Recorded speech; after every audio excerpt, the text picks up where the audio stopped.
सुबह का वक्त था। धूप ने मस्जिद के शफाफ शीशों से अंदर घुसकर सजदे की जगह को रोशन कर दिया था। हवा में एक इत्मीनान था, जैसे सब कुछ रख गया हो। मस्जिद के एक कोने में एक छोटा सा बच्चा, सिर्फ 2 साल का, सफेद कुर्ता और छोटी सी टोपी पहने एक सजदे में झुकता हुआ दिखाई दिया। उसके सामने एक छोटी सी रहल पर कुरान मजीद खुला था। ये बच्चा कोई आम बच्चा नहीं लगता था। मस्जिद की चांदनी रोशनी उस पर कुछ इस तरह गर रही थी जैसे आसमान से रहमत उतर रही हो।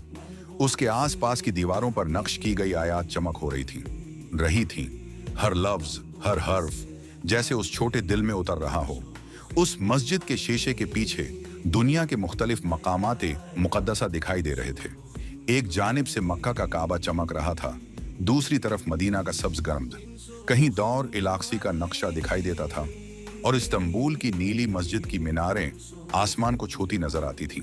मस्जिद के अंदर एक डिजिटल स्क्रीन बार बार ये मकामात दिखाती थी, जैसे ये सब जगहें उस बच्चे की तलावत सुनने को रख गई हों। मस्जिद के इमाम दौर से खामोशी से उस बच्चे को देख रहे थे। उनकी आंखों में आंसू थे, न इसलिए कि बच्चा इतना छोटा था, बल्कि इसलिए कि इतना रूहानी था। उन्होंने कभी इतनी गहरी लगन किसी बच्चे में नहीं देखी थी।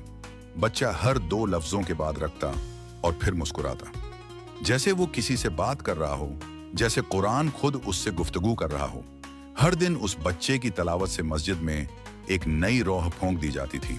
लोग कहते थे, ये बच्चा मस्जिद का फरिश्ता है। उसकी मासूमियत, उसका सुकून और उसका कुरान से लगाव लोगों के दिल को जगा देता था।